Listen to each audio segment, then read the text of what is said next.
Omniverse. Hey, this is Kat. And Jess. You know, Mother, She Wrote is free to listen to, but it's not free to make. So please, consider supporting our work on Patreon. You'll get early ad-free episodes of this show and all the storytelling podcasts we create. Head to patreon.com/Omniverse Media to chip in and join our community of world-saving wonderkind.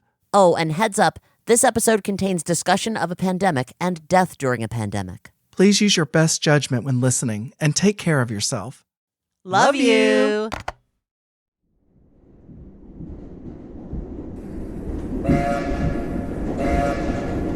Dear Mom, sorry it took so long between letters. I'm trying to write every day, but things have been non-stop for Lloyd and I. How non-stop? Well, as I write you, the scenery is whizzing by. I estimate we're traveling at 201 kilometers per hour. We're on a train. But not just any train. We're taking the Paradise Line. It's just like in the commercials, zipping across the countryside. And it wouldn't be running if it weren't for Lloyd and I. Back in Marysville, the railroad tracks were blocked by some massive boulders, stopping all the trains from running. No one's sure what caused the avalanche. On the radio, on the news, more and more reports are coming in about strange happenings all over the state and country. No one's saying aliens just yet, but people are seeing things they can't explain. Lloyd and I aren't about to wait around for the invaders' next attack, but we couldn't get out of the valley without the train. So, we came up with a plan.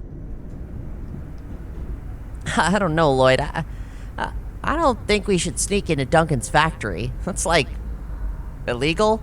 I know what I'm doing. My father's a Duncan engineer. It's like he always says, great discoveries don't come from following the rules. Great. Let's ask him to do it. You're missing the point. I am? Everyone in town knows that Duncan's factory is making high-tech rockets for the military, and everyone in town works for Duncan. So no one is saying or doing anything. It's all classified. But I've got my hiding places. I have heard them whispering. It'd be child's play for the new missiles to target the boulders. Well, if it's child's play, then I say let's put that theory to the test. Shall we? You just want to see a big explosion.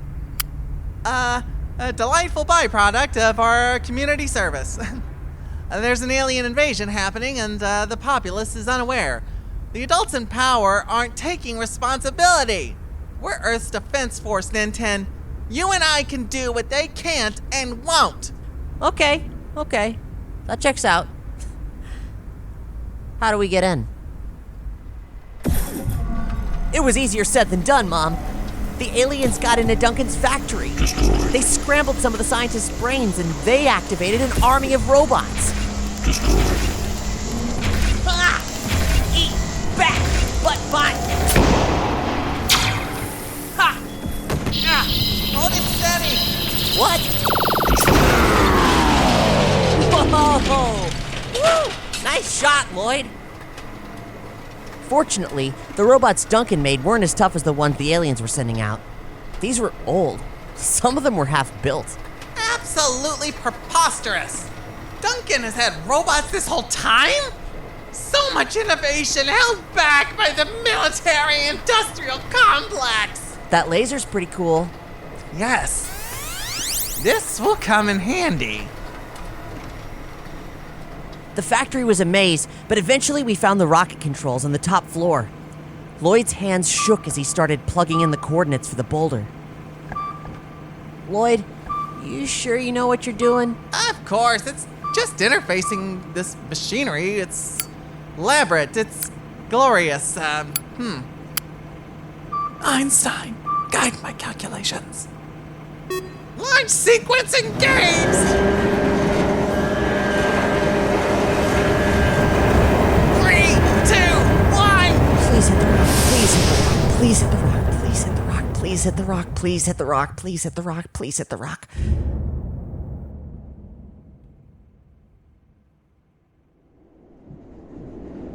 Looks like the boy genius is as smart as he says he is.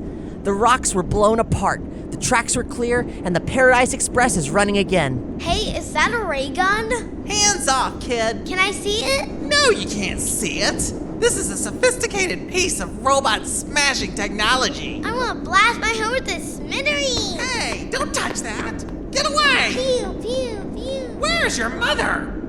Lloyd and I took the train to Reindeer, and we heard more stories about what's been going on out there. No one's heard from anyone in Spokane for a week. There's been a bunch of disappearances from all over, and there's a flu that's killing people. In Reindeer, the flu outbreak is really bad, and that town, it's kind of scary. There's a lot of really rich people, and a lot of really poor people, and a lot of crime. There's nothing weird happening there, not yet anyway, but it just feels really broken, with problems that are much bigger than Lloyd and I can solve. So we decided to keep moving. Wow, the train just went through a mountain tunnel, and on the other side, everything is glistening and snow-covered. So I bet you can guess where Lloyd and I are headed. Snowman. We don't know what to expect, but we do have a mission.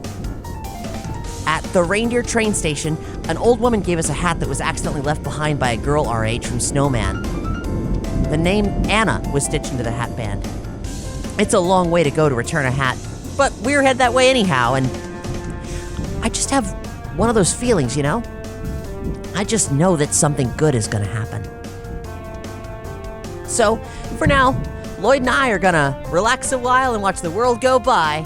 Just as long as we're together, we'll be fine. Taking the Paradise Line. Welcome to Mother, She Wrote, a travelogue diary through the strangest, most thought-provoking, most heart-rending video games ever made. Mother, as it's called in Japan, and EarthBound, as it's called everywhere else. This is the story of the first game in that series, EarthBound Beginnings. I'm Jessica Mudd, and I've got 2 tickets to paradise. Won't you come with me? We've waited so long, and they weren't even that expensive. And I'm Kat Blackard, reminding you to gargle often, gargle proud, and gargle strong. If it's safe to do so, take this podcast in the bathroom with you right now and get gargling for your health. Get gargling? What's that all about? Well, that may be a part of the game that, by sheer coincidence, you have not experienced yet, but something we'll get into. I think, yeah. I don't know if I did any gargling on this this particular piece of the adventure. I'm very curious to hear what that's all about. Well, hold on, though. Before you gargle too much, let's check out the latest news in the Mother's Day Times. Quite frankly, there's no such thing as gargling too much. I'll take your word for it.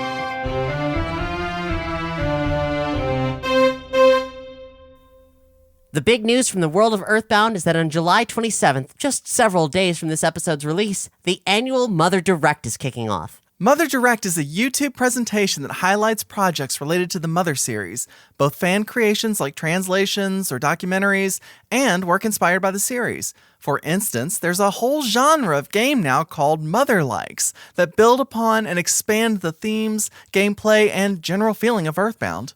We're excited to share that Mother, She Wrote is a part of this year's Direct, and we'll be presenting a live-action version of our podcast trailer for our part of the presentation. We're super excited to share it with you. So mark your calendars, or check it out now depending on when you're hearing this. Mother Direct is put together by the wonderful folks at Mother Forever, the current epicenter of the EarthBound fan community. You can watch the 2023 Mother Direct when it debuts live on their YouTube channel on July 27th at 3 p.m. Pacific, or, of course, anytime after. Just head to motherforever.net. That's mother, the number 4, and ever.net. After the last episode, BioZilla reached out to us on the Omniverse Discord with some additional facts about Marysville.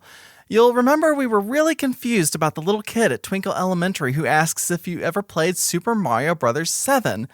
It turns out that's just a weird quirk of the English localization. They originally ask if you've ever played Dragon Quest IV. Right. Mother came out in the 2-year interval between the 3rd and 4th Dragon Quest games in Japan. Another cheeky Dragon Quest reference in EarthBound. Yeah. And in 1989, only one of them had made it to the US, renamed Dragon Warrior, so it's understandable that the localizers would change it. But why Mario 7?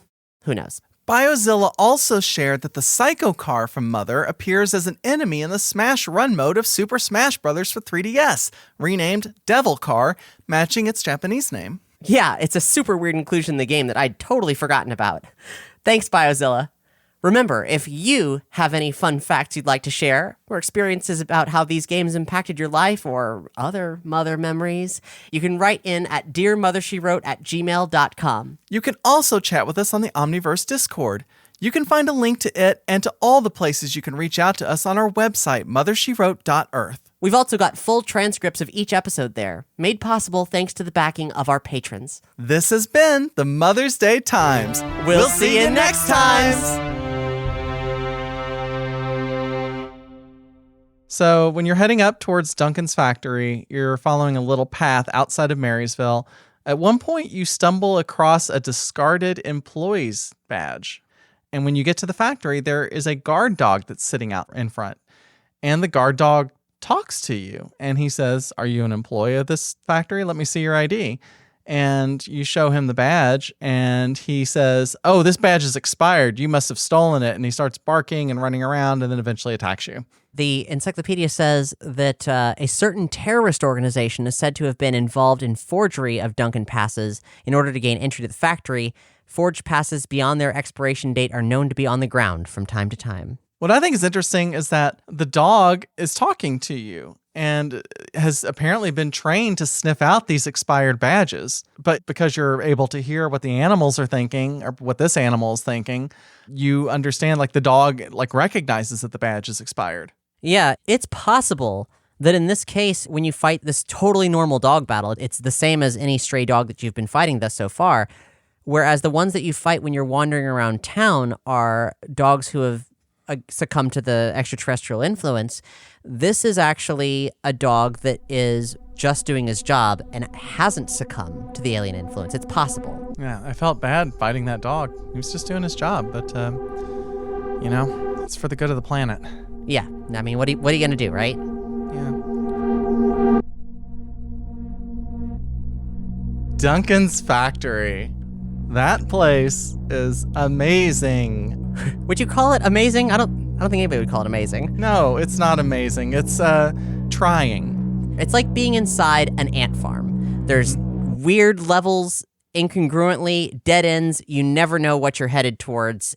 Now, that said, it is actually 1 floor below ground and 10 floors above. According to the Mother Encyclopedia, it was built in 1969, but it was actually remodeled recently in 1983, and that's the point at which Sweet's factory fell into disuse. And speaking of Sweet's factory, the visual aesthetic of Duncan's factory mimics Sweet's little factory almost perfectly. Like, it's the exact same, visual metal plates on the walls. There's some holes that are bricked up. Well, things are definitely not right in there. When it comes to Mother Encyclopedia, there's a big difference in how they're visually expressed. Sweet's factory looks like a run-down chain link fence, danger sign, kind of like much older industrial factory. But the photographic images chosen for Duncan's factory is another thing altogether. The main image for it is a glistening glass building reflecting the sky itself with strange geometric angles and so forth. Now, this image is, in fact, the Christ Cathedral in Garden Grove, California, the epicenter, the genesis point, if you will, for the megachurch movement in the United States. It's a surprisingly beautiful building, and it looks nothing like a church in any kind of traditional sense. Yeah, you shared an image of it with me, and as far as interesting looking buildings go, this one is definitely up there. It doesn't really look like a church, and it certainly doesn't look like a factory, especially not a factory that was built in 1969. Yeah, I think this is conveying the idea of it being a more updated factory under the full-scale remodeling that the encyclopedia mentions. Yeah. It also goes on to say that with this full-scale remodeling, there are few who have accurate knowledge of just what in the world is being produced here. Really? Because it seems like everybody in town knows what's being produced there. Well, yeah, I mean, they do seem to know that rockets are being produced there. I think they might not know about the killer robots. Killer robots are being produced there? Well, yeah, that's an interesting little facet of this whole thing. I mean, the history of the robots inside, well, they are actually old, but, here they are in this recently remodeled factory, so it does beg questions about what they're doing tromping along. Yeah, so let's talk about the enemies that exist in Duncan's factory. There's the fireball, which doesn't appear to be like a robot, but I suppose could be interpreted to be that way. There's also Bomber, which is so cute. He's like a little bomb that just walks around with a face, and it's got little fins at the top of his head that kind of looks like a beanie. There's the old robot and Scrapper, and then Dr. Distorto. So I could see how this factory could be interpreted as also producing robots as well, and not just something the aliens brought. The aliens are involved, but they are not alien robots. Specifically, it says that Old Robot and Scrapper were models made as a prototype during World War II, but it's been taken and resurrected by the aliens. The Scrappers are prototypes that aren't fully put together, and then the old robots are complete. I think maybe the reason that they say they were built during World War II, which of course seems like a little preposterous, is that they are aesthetically modeled after Robbie the Robot, as seen in Forbidden Planet, a 1956 sci-fi film. Yeah, that detail did not escape me. I've actually got a little note here about it to ask you about that. So it's good to have that confirmed. It looks exactly like Robbie the Robot. Yeah, I mean, granted, I haven't heard anybody from the production team say that, but I mean, that's what's going on as much as all the other aesthetic references that appear in these games. I see. If you can recognize it, that is the point. And shout out to the old robot, because that is my most smashable enemy of this part of the game. That's a good one. It's a nice pop culture swap that I can really get behind. Definitely. Now, Bomber, I don't know. Bomber, they don't say where Bomber came from, but maybe, especially because Duncan has been working specifically on explosives, it's highly suspect that maybe Bomber is a more recent development in the Duncan line of military-industrial complex robots, or Metal Gears, if you will. It could also just be a bomb that's been brought to life by the aliens. I suppose that's possible. But with the cartoon imagery of these games, sometimes it can be really hard to figure out what's going on, especially with things like what you mentioned with the fireball, which is literally a ball of fire with a face and arms and legs, and I have no details on how to interpret that exactly, other than maybe this is just a sort of cartoon embodiment of someone's pyrokinesis? I don't know. It uses PK fire as an attack. Beyond that, what it actually is, what it represents, would be the subject of rampant speculation on my part rather than anything that I could confirm. Yeah, I mean, it's also, I guess, we're in a bomb factory, so it could be an explosion that somehow got, anthropomorphized, the actual explosion itself, so. Yeah, or like how I suggested last episode that when an inanimate object attacks you, that the face is more of a, suggestion rather than the reality of what the characters are experiencing. Sure. Now, Dr. Distorto is a kind of hunchbacked, weird-faced mad guy scientist in a lab coat. Yeah, 100% mad scientist. He even flies into a rage, which is an ability that boosts his offense. According to the encyclopedia, he makes his home in Duncan's factory and, as if possessed by something, goes on creating barbaric robots. So, since we're fighting a lot of those, we can assume that Dr. Distorto is a kind of personification of all of the science workers, or let's say weak-minded science workers who were inhabiting Duncan's factory, who have been manipulated by the extraterrestrial influence. Yeah, so in the factory, you have factory workers, you have inventors, robot technicians, and they are building and keeping up these robots that are attacking and protecting the place. Now, why are they doing that? We do not know. There's no explanation given. But it certainly would be in an extraterrestrial's best interest to take anybody who's making potentially orbital rockets to take control of that instead of allowing the local governments to have those. There's a lot of items for you to pick up, of course. Some of the notable ones, I found another Psi Stone, which was great. I also found a laser beam. And then I also found a bomb, which I went to check it, but accidentally dropped it. And I was really afraid for a second because I thought that maybe the bomb was what I was supposed to use to blow up the train tracks. Oh, no. And I was like, surely they wouldn't let me drop an item that was that critical to the game. And fortunately, they didn't. But still, it was kind of like a moment of panic when I accidentally hit the drop button as opposed to the look button, which is right next to it. Unfortunately, you did drop a high-quality item. Yeah, but, easy come, easy blow.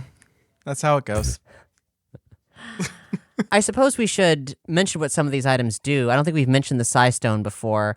It's an item that lets you replenish your psychokinetic abilities, and it's a multi-use item. So you kind of, I guess the idea is you sort of like squeeze it and like pulling energy from a crystal or something. Ninten gets a little bit of his psychokinetic energy back. I didn't even check that item, and I kind of just intrinsically knew that that's what it did. Very few times, but sometimes the game is intuitive. Some things just make sense. Yeah. Now, the bomb and all of the, let's say, mechanized weaponry items is a thing that only Lloyd can use, and it attacks all enemies on screen at once and deals massive damage. It's very, very good for this part of the game.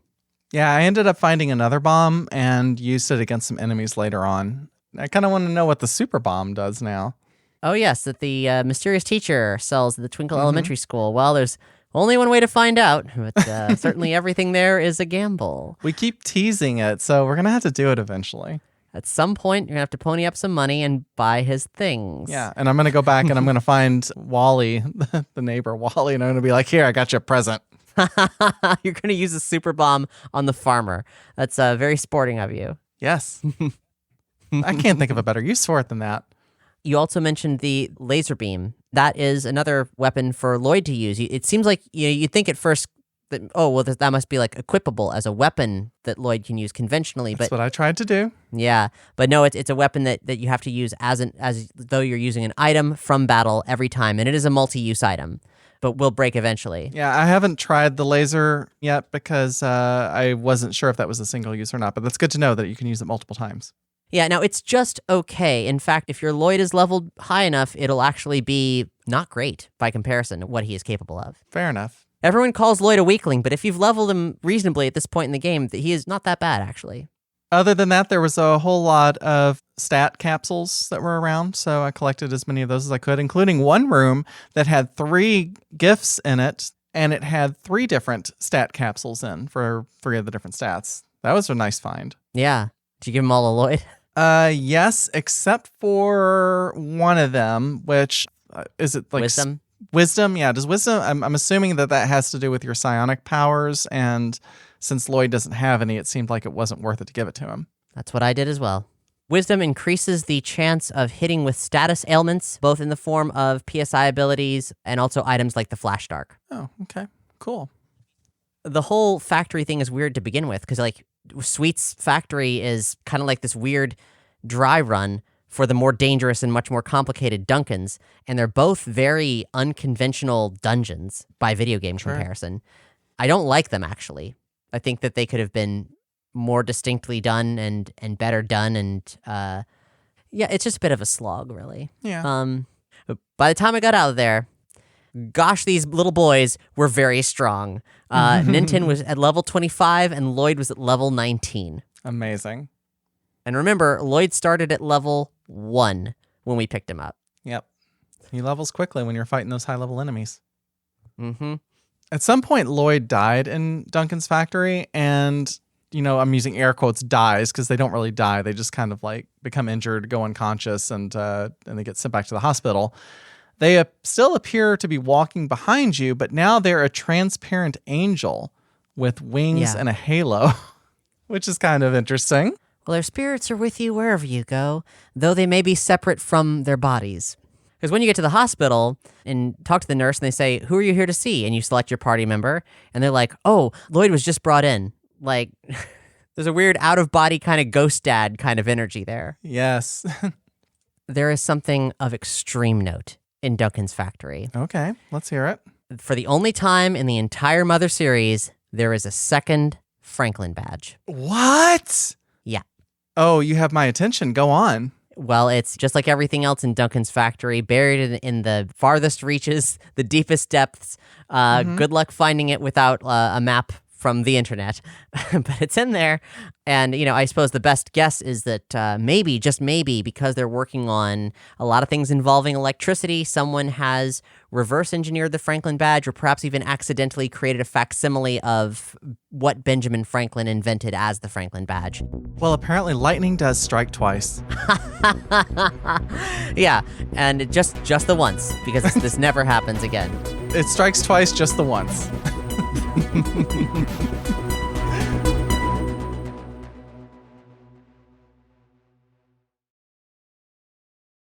As you're climbing up the floors of the factory, eventually you come to a large room, and at the end of it is a rocket that is sitting on a platform. And when you go up and interact with it, Lloyd programs the rocket to aim for the train tracks where the boulders are blocking it, and does a countdown, 3, 2, 1, and you watch the rocket launch off, and then just nothing happens. You just assume everything went well. Yeah, the encyclopedia sort of unpacks that moment. It says, "Of course, like you, he's still young. His hands quiver at seeing such elaborate machinery for the first time. So only God knoweth where the rocket will end up." But fortunately, it ends up at the right place. Yeah, well, I mean, he sets the coordinates. He seems to know what he's doing, so good for him. I was really expecting to have to fight some sort of like big boss enemy or something. They just let you walk right in there and just launch that rocket. Yeah, after all that preamble, it is rather strange, but that's kind of the nature of this game. It does not have the same pacing as other games like it. Once the boulder's cleared from the train tracks, you can walk through the little pass that's accessible now, and you walk north a little bit, and you come across Union Station, which is just a little train station that sits out there along the tracks. And inside, you can buy tickets to other cities, and there's also a couple of NPCs that are walking around. Now, Union Station is another thing that has had its name changed, actually. In Mother, it is called Santa Claus Station. Santa Claus Station, not the North Pole. Yeah. Or not the North Pole Station, but... No, and then what's interesting about it is that there's 3 destinations you can choose from to go to, 2 of which are also winter-themed, Reindeer and Snowman, and both of those town names stayed the same in both versions of the game for a change. Oh my gosh. Of all the names that they decided to keep the same, it was those 2. Yeah. They're like, oh yeah, a town called Thanksgiving? No, that's weird. A town named Reindeer? That's fine. Or Snowman. Like a town called Snowman. Uh-huh. Weird. Yeah. Very arbitrary, very strange. The encyclopedia says, as you stand here at last before the train station, your adventure is about to get a whole lot bigger. The double-track rail stretches away to the other side of the horizon, and there at its end, waiting for you, is a world you've never seen and a friend you've never met. I bet you'll recognize that the moment you've placed your foot on the train step, in the blink of an eye, you've become more grown up. It's the farthest away from home I've ever been. And Union Station is home to the Paradise Express, a.k.a. the Paradise Line, or the Paradise Special. It goes by all of these names in different places in different times, mostly to do with the song Paradise Line, the music that plays when you get on board that train. Which is my memorable melody of this session. I really love the Paradise Line. I love the song from the album, and I love the rendition of it on the NES. It's all very good. That is also the song that I will remember this episode. It's a banger. Yes. And another great example of Keiichi Suzuki and Hip Tanaka writing a pop song and transposing it into 8-bit and making this game a very rad musical experience.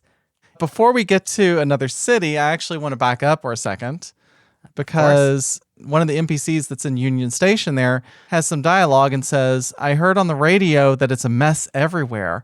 I will protect this station at all costs. Yeah. So that dude's dedicated to protecting Union Station, and I appreciate that because we need this place. Yeah. Hats off to that station agent. And also, I think that's a really important line.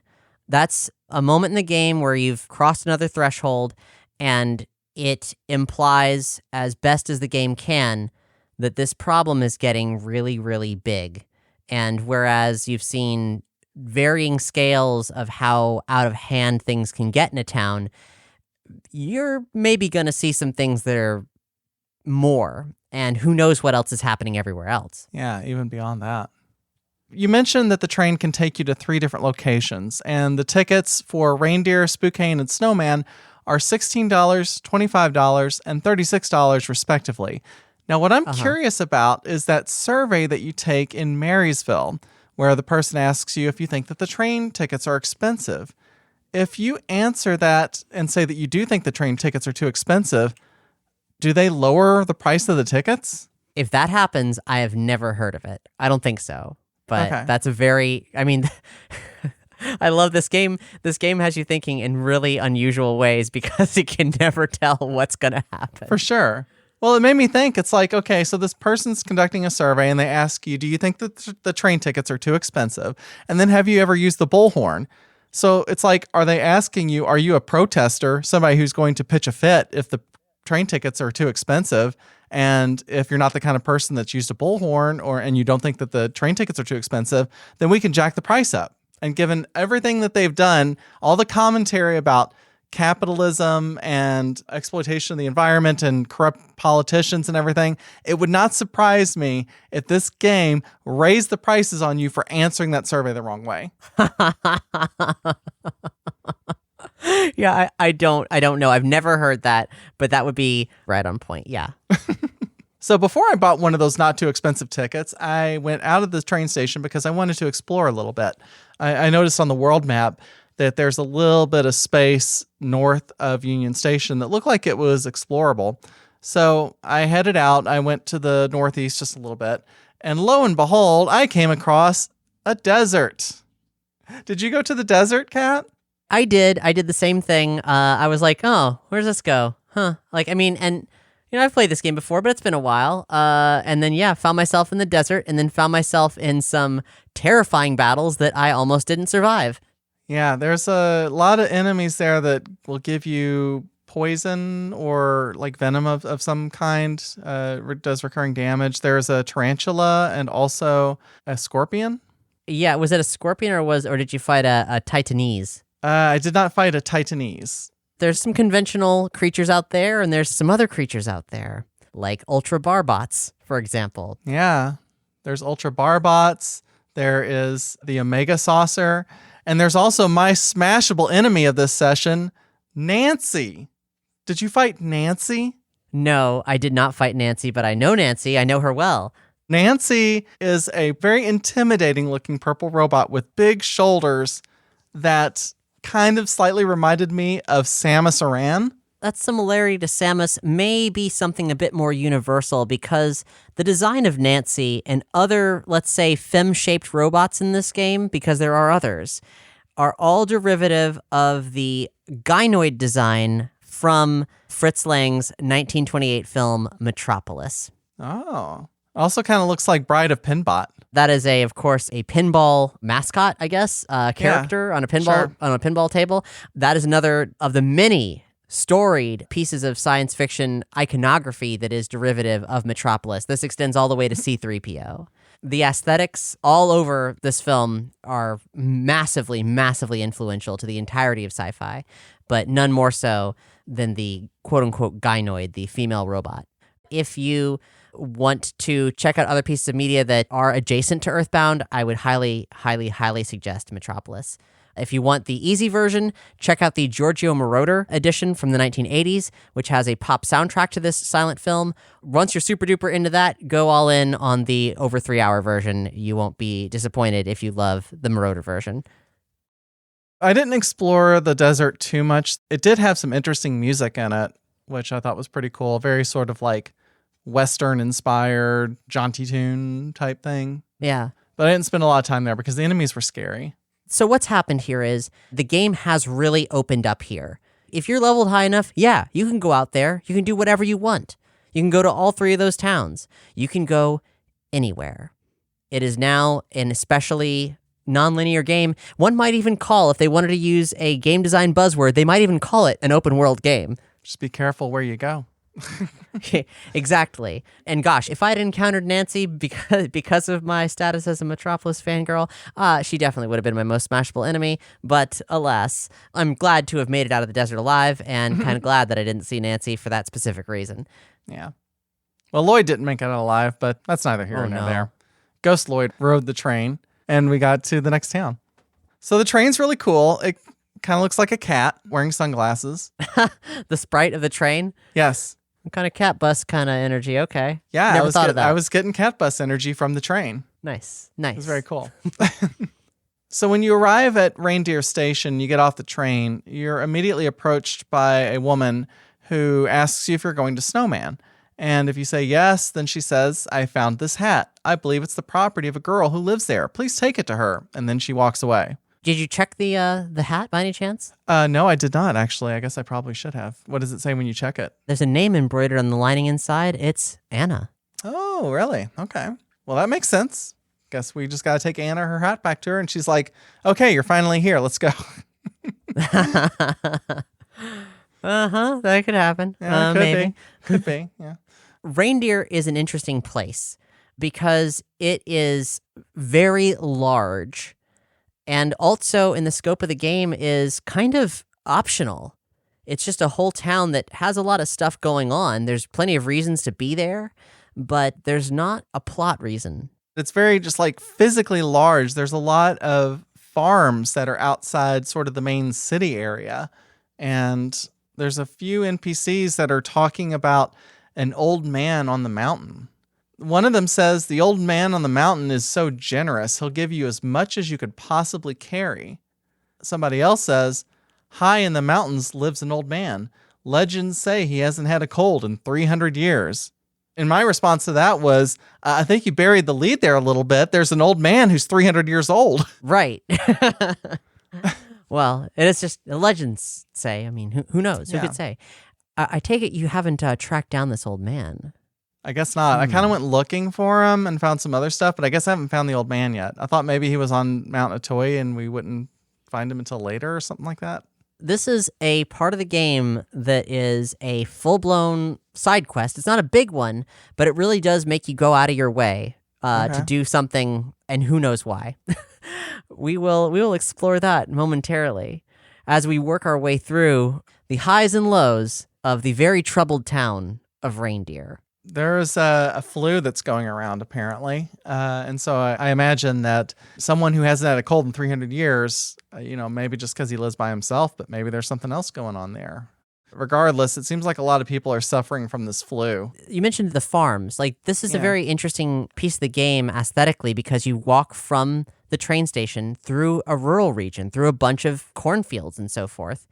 And depending on how you go, like you can walk through the woods a little and find yourself in a residential section, or you can head further south and find yourself in a bigger city. Reindeer's major industries are commerce and agriculture. And according to the encyclopedia, this was originally a wealthy, peaceful town where the elite, now retired from the job scene, could take it easy and live out their twilight years. But their wealth attracted scoundrels like thieves, dine and dashers, and con men. Once you've left the high-end neighborhood after the station and taken your first step into a town overrun with crime, you're sure to smell in the air how intense the wealth disparity is. I figured there was something like that going on. One of the NPCs is a little girl that says, you thought I was going to beg for food, didn't you? I wouldn't do that even though I'm ever so hungry. Yeah, there's two characters that look aesthetically like, I suppose, a ragamuffin type. There's another one who says, give me something, whatever it is, just give it to me. Gimme, please give me. Why won't you give it to me? I said please. You can give them literally anything. If you do give them something, to show their gratitude, they give you a flea bag. Okay, so it doesn't change depending on what you give them. No. I gave them a magic herb and got the flea bag back, and I was like, okay, well, that seems pretty like for like exchange. Well, the flea bag can be a very useful in-battle item that anyone can use. For sure. But they also say, I'm thinking of something nice to give you. Yeah, I guess their impression of something nice is a bag of fleas. Which, that's not a good look for the game, Sure. I suppose. But it also is, it's critical of the rich as well. For example, there's someone who says, have you ever thrown food out into the field? Well, it's a game, but it's pretty wasteful. Just like, oh yeah, we play a game where we throw perfectly good food into a field. There's also a woman that eats 5 pizzas and then runs away without paying. Yeah. You talk to a couple police officers that all have these stories about people who have done some kind of weird petty crime. And in all the cases, you can sort of bump into those people elsewhere in the town. Yeah, I ain't no rat. I wasn't turning anybody in. Did you happen to meet the man with the slick mustache? I did. He forced some money on me. Yeah, you get $420 from that guy. $420, huh? Yeah. Now it's your problem. I didn't know exactly how much it was, but that's good to know. I don't know if that's a coded message, but I would like to think it is. Well, he asks you if you'll take the money from him, and if you say no, he says, just do what I tell you, and you hear the noise that the little sound effect that plays whenever you get an item. Yeah. And one of the cops, after he asks you, have you seen the man with the slick mustache? I lost track of him, and if you say no, he's like, oh, well, I'm going to go check for some traffic violations. Yeah, the cops are lazy. There's also somebody that says the store will buy good medicine for good money. And I'm like, what about bad medicine for bad money? In this town, probably. But that medicine thing is another clue about the old man. Oh, really? Ooh, suspense. I'm building suspense. Good There is a cold medicine. in town, as you mentioned. I would say that we're dealing with a pandemic here because, as we'll That's what find it out, said. it's not just reindeer, it's also snowman. Really? Okay. There was somebody who was just outside the hospital that said, I heard someone died from a cold. Just a cold. And then inside the hospital, there is a man walking around that says, I don't have a cold. I'm just talking to myself. Yeah. And then another person says, this year's flu is so bad, I lost so much weight. So if anybody's got any kind of trauma from the pandemic, this Yeah. this part of the game is a little dicey. It's hitting a little too close to home here lately. Yeah, and talking to these people, for the most part, will give you colds in the game that need to be Yeah. remedied. I figured that out and went back I went to the doctor and was like, cure me. But he charged a lot more than the doctor in Marysville. But if only you'd found the old man. I know. I got to find the old man. He hasn't gotten a cold in 300 years, so he's got to teach me a secret. Before we venture outside of town and talk to this old man, let's hear from the other people around town because there are some absolutely wild and crazy things happening with the dialogue in this town that I For sure. love so much. So the neighborhood up in the upper left-hand side of the town that is singled out as being a residential area is specifically a wealthy neighborhood. But in this wealthy neighborhood, there's a man standing weirdly by the side of a house, facing away from you, like facing kind of towards the house. And he says, you startled me. For college credit, I study indoor architecture. That's the whole truth and nothing but the truth. So you've either found a person who's doing either one of two things. Either they are a criminal who is canvassing a wealthy home to steal from, or they are a voyeur. Either way, wow. Yeah. It's not a good look, whichever way you go with that. But Or a good excuse for that matter. For college credit, I study indoor architecture. Don't talk to me, kid. indoor architecture. What does that even mean? Don't know.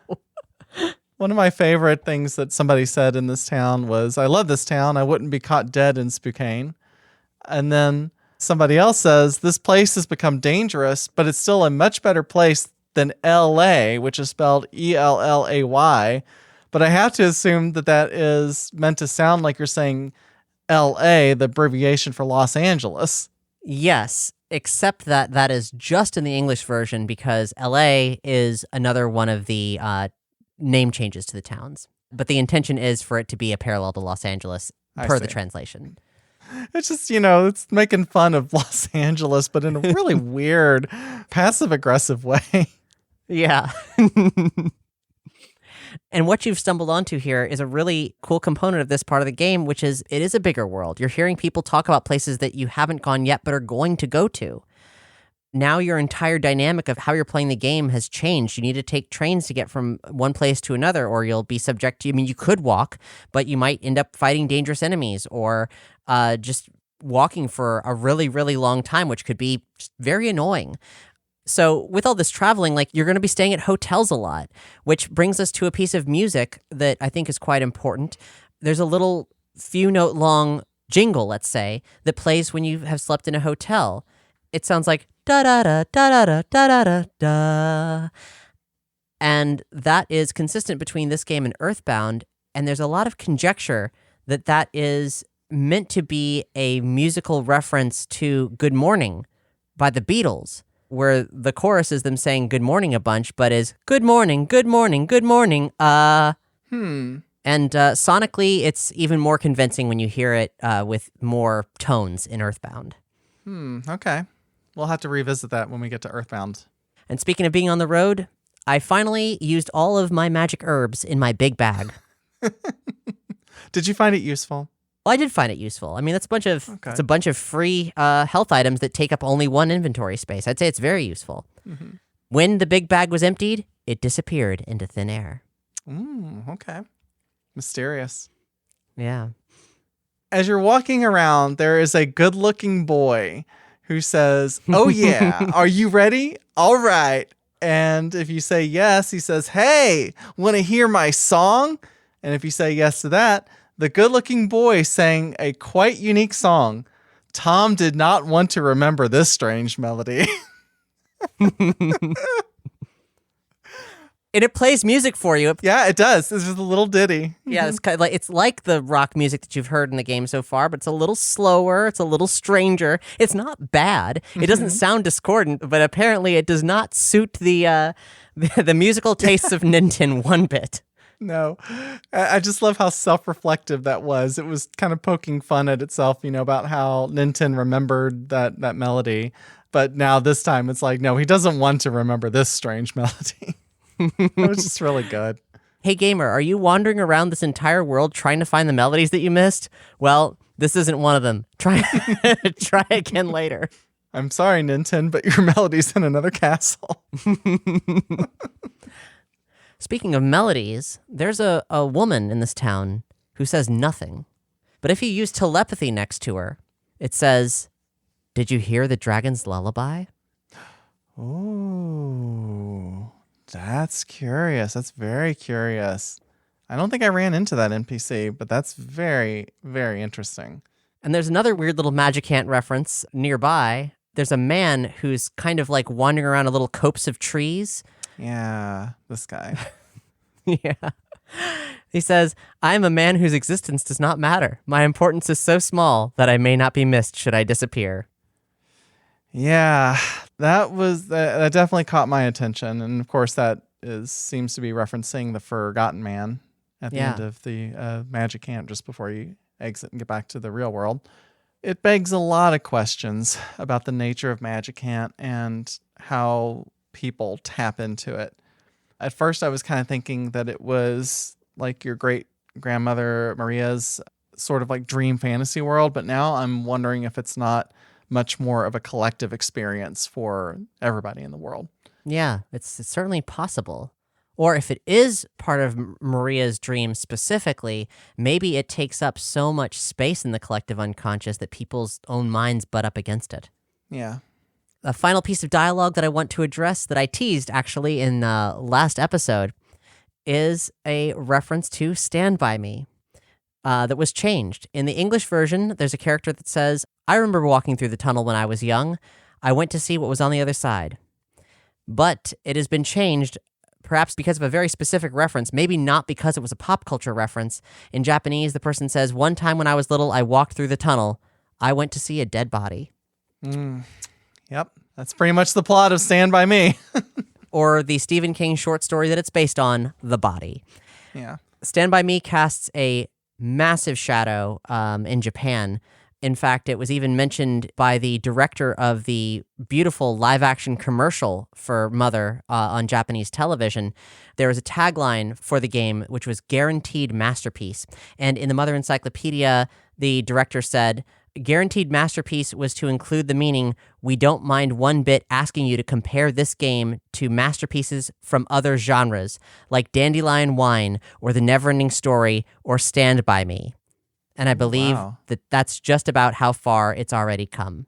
This game was very self-aware about what it was trying to do and what it was trying to say. Yeah, and not just Itoei, but any collaborators or media personalities that got involved in the promotional push for it, they all seem to believe in it at that scale.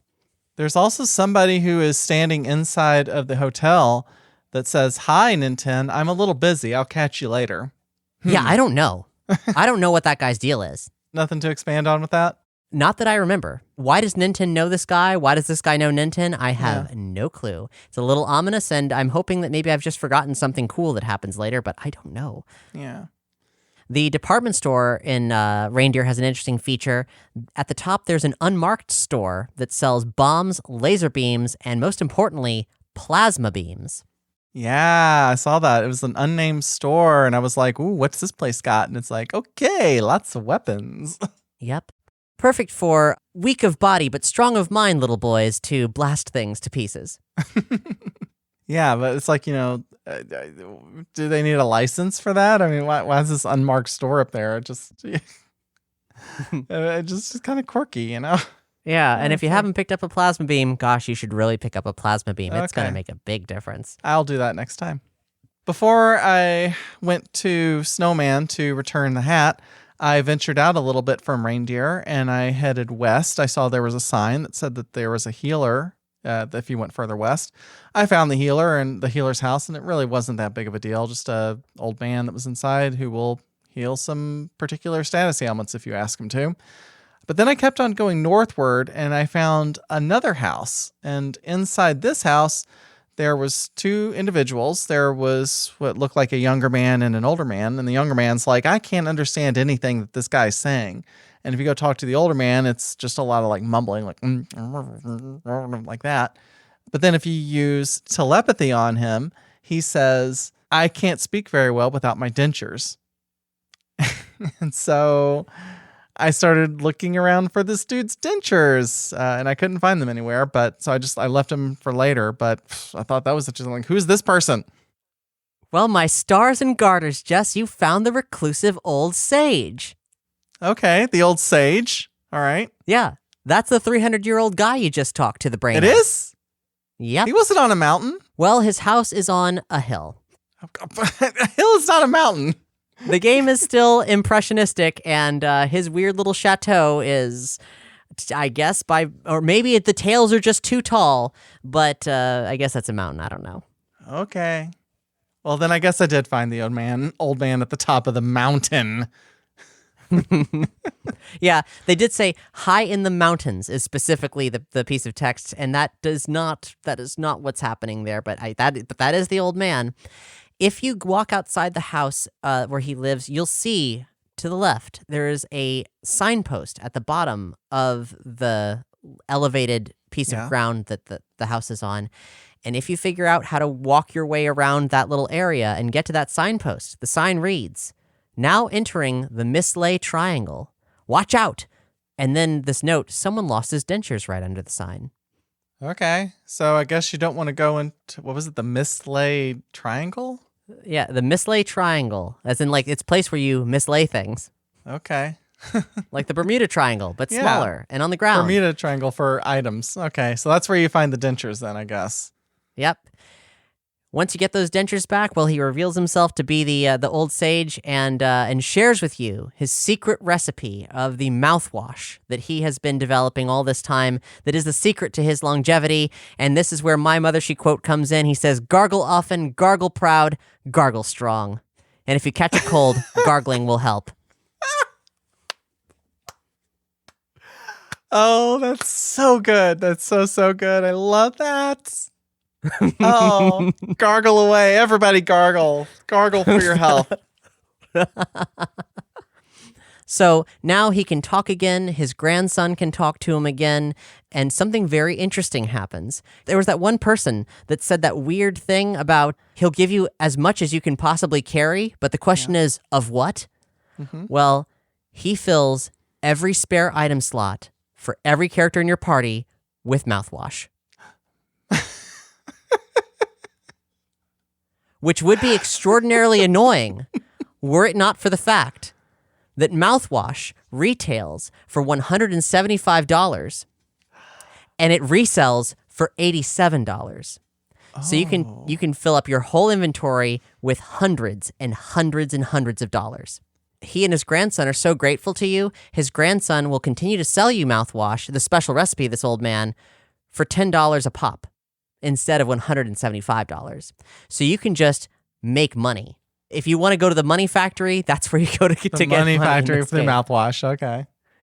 Toothpaste companies hate this one easy trick. It's important to note. You think, oh, well, what good is that? What does mouthwash do?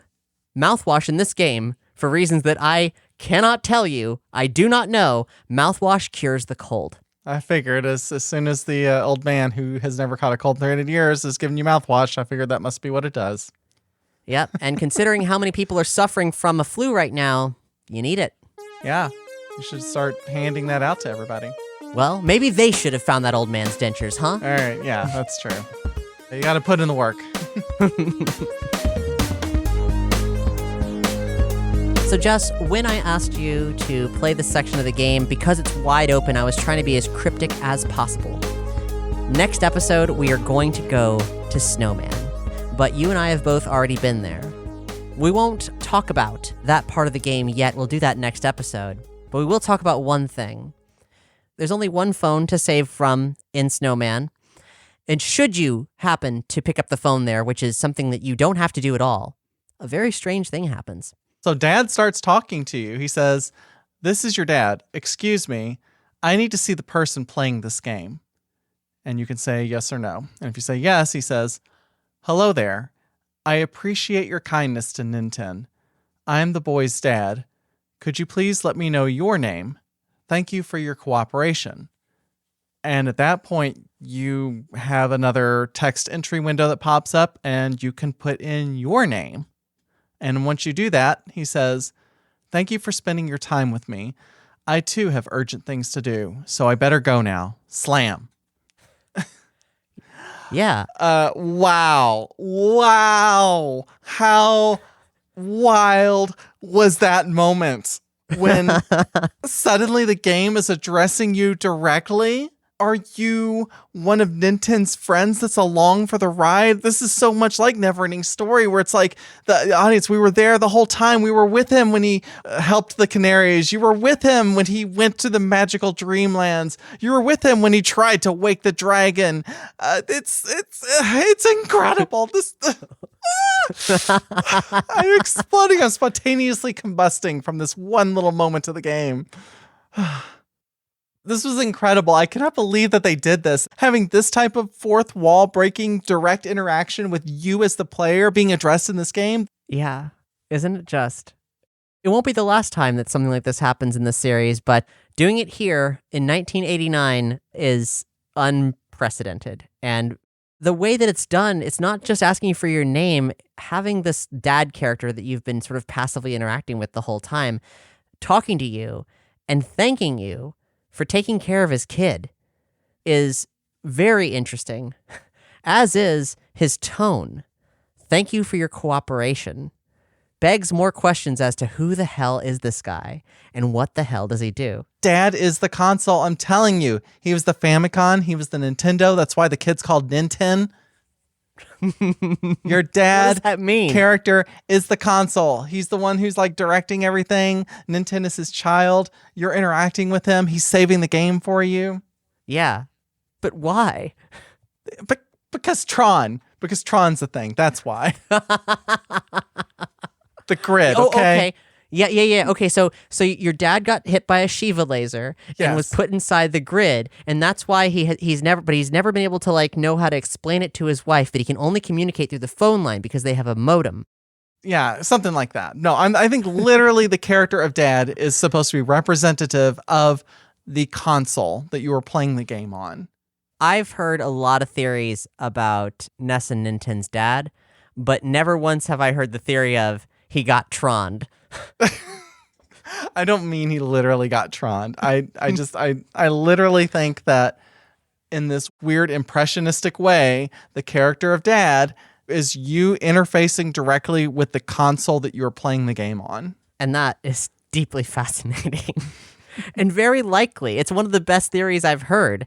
As to why, I don't know, but it certainly is extremely compelling and anthropomorphizes the system that you're playing the game on in a way that I'm pretty sure I've never seen or heard of before, if that's true. Why is the main character's name Ninten? Why in EarthBound is the main character's name Ness, in NES, but with an extra S on the end for super? They couldn't name the character SNES, so they just called him Ness. Undeniable that these characters' default names are references to the consoles they're on. Because their dad is the console. I'm going to chill out and think about this for a while. So until next time, I'm Jess. I'm Kat. And that's all she wrote. Mother, She Wrote is made possible thanks to the generous support of our Patreon producers, Becky Scott Fairley, Bob Hogan, CB, David Devereaux, Joe Tank Ricciardelli, Josh King, McDribble Deluxe, Mjolnir MK86, Patrick Webster, Sean Hutchinson, Sean T. Red, and our super deluxe executive Patreon producers, Big Bad Shadow Man, Marcus Larson, and Jamieson Lalone. You can join the team at patreon.com/Omniverse Media. And if you think that Mother, She Wrote is simply smashing, please rate and review us on Apple Podcasts or Podchaser.